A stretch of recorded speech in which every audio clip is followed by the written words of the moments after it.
Rain, the lifeblood of planet Earth, and the enemy of the plein air artist. We've had our fair share of bad luck on this trip with weather, but even with our backs to the wall, we rise to the occasion. With the clouds holding out for a few hours this morning, the class manages to fit in another great effort.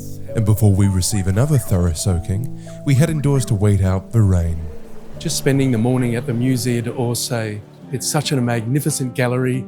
Interesting thing was that it was actually a railway station built in 1900, and still down below there is the underground and subway train lines. So that's why it has such a almost mechanical industrial feel to it, because it was really a building for passengers and getting people in and out of the city. Some of the magic clocks that you can really sort of have a look at, they really are quite spectacular. Some of the great views of the river as well. So it's almost a place to come to see part of the city that a lot of times you can't get to see. But then when we think of the paintings, boy, talk about information overload.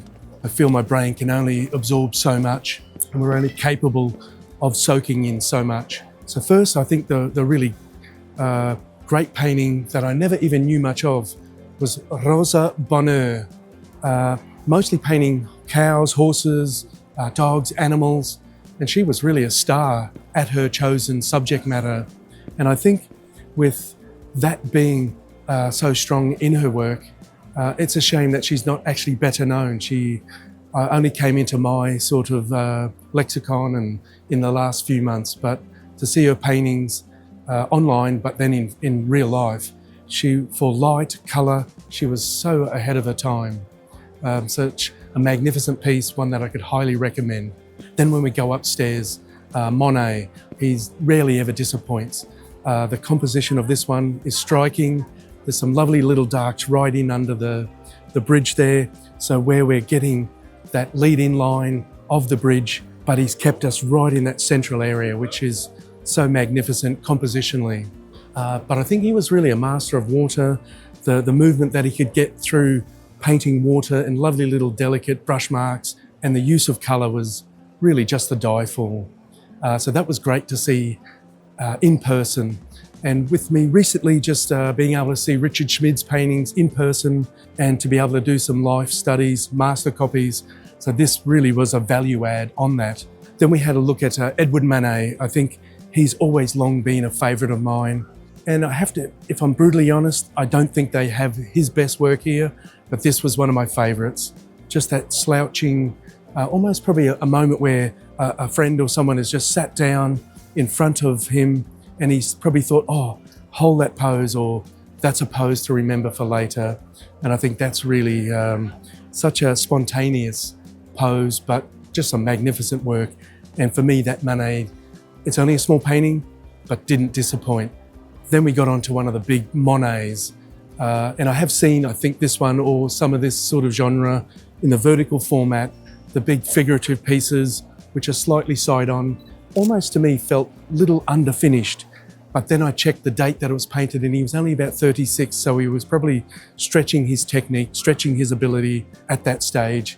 But his use of colour, brushwork, light is just sublime, and you can see why he's got the reputation that he has. But there's so many great paintings here. It's well and truly worth a full day's visit here to the Museum d'Orsay. thought I'd take on one of the great European challenges. The weather's changing, the light's moving, but I thought I'll give it a go. With boats in the front, the river, the Eiffel Tower, trying to get all those little intricate shapes, but let's see how I go. It's fantastic to be on site. It was such an effort this morning to get here. We had Ubers drop me off on the other side of the Eiffel Tower, and just in behind those boats and say 100 yards away, there's a bridge. So it was a greater effort to get to the site this morning. So with this type of vertically strong element, I'm very cautious where I place it. The classic one is we don't want it to go up out the top. That's always going to be a bit of a rookie mistake. So that's probably the initial concern, fitting it in vertically. That's why I don't even mind if I actually squash the Eiffel Tower down a fraction. I'm not sure if everyone knows its true height, and I think actually the base and the actual point at the top in most sort of towers or buildings normally are the most recognisable, because that's normally either in our eye line or it's what we look up to. A lot of the in-between tends to get a little forgotten. So just using that hog hair brush, needing to work fast. You can see the sky. We've had sort of plenty of showery, rainy days. So that was the one thing, is that I was well and truly prepared time-wise for this one. Not sure if I'm prepared for how to simplify all the detail. That's going to be the tricky one. That's what time and a little bit of experience always does help. I think that's what experience does teach us. It teaches how to get out of difficult situations, and possibly more how to stay cool and sort of focused on what's needed in that moment, more than just to hit the old panic button. So just getting that sky in. And the classic sort of saying is try not to keep moving with the weather conditions, and the sky was changing quite a bit, or has been changing quite a bit. So you may actually see how I sort of use my left hand there to brace my right hand. I do sort of use a bit of a maul stick in my studio, which if you've seen a few of the earlier videos, you'll see it. It's just a big rectangular piece of timber, an old liner, an insert. Now this is probably the part that we need to really sort of be careful with. So it's a matter of economy. It's more about finding the right little shape to put in where and when I'll actually need it. It's that sort of almost sort of visual storytelling, those little accents. That's what it's more about than definitely trying to put everything in. So ultimately we're trying to make it look like the Eiffel Tower, not this Seattle Tower or Sky Point in Sydney. It's very distinct. And we also have the added one is that I'm actually trying to zigzag the eye up to the top at a certain speed as well. I don't want to sort of just have the viewer sort of go here, there and everywhere. So making sure I keep that palette fairly organised. So, and now we've got these little ending parts of the bridge. I felt they were a nice little juxtapose when it comes to shape, perspective, just to give everyone a good idea, because we've got the boats on the opposite side. They'll sort of give us an idea, and trees are normally not a bad sort of barometer to show just the height of the object. And there goes one of the boats.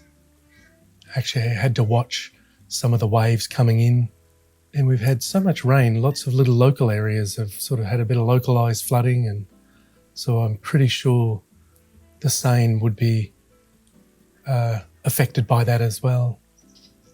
And it's something that I'm going to simplify that water. As you can see, there's so many little waves, little ripples. Definitely going to try and simplify those.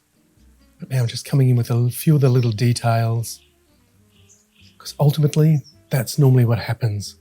Big areas of unification, plenty of simplification, say in the sky and areas like that. But then it comes down to just dotting the I's, crossing the T's, getting all those little nuances in that will help visually explain what I'm trying to paint to the viewer. So that's the area that I'm looking for now. It's the fun part. It's like I've done all the hard work. This is also a class demonstration as well. So just to add in a little bit of extra degree of difficulty. And with the water, it's best to make sure I get the one area that's the lightest, brightest, which is so important. What a great way to finish the day. Managed to capture one of those iconic Paris scenes. It was always on my hit list to do in my career. So that's a real little personal, little special moment from the trip. We then had the journey out to the airport, 3 trains. Thankfully, one of the locals pointed us into the right direction to make sure we didn't miss our flight. Big flight home, over 20 hours. So it's good to be home, good to be able to now sort of think about all those highlights and some of those things we managed to miss, and we have to probably wait till next time. What do you think, Al? What was your highlights? I think Zecchi's, unfortunately, we weren't able to actually fit it in the Florence videos, but it's a cute little store, which I think you spoke to the owner. I believe I'm saying it. Zecchi's? Zecchi's with that. Yeah, no, I butchered it the first time, but made it back on the comeback. So anything else that you wanted to? Well, I think it was just fantastic with all the group, all the students. Todd and Larry, boy, they kept the show on the road. They kept the ship floating. So without them, I don't think we would have really got through it. That was just an amazing experience. A lot of fun, a lot of jokes. So thanks for watching. It's been an absolute pleasure. See you next time.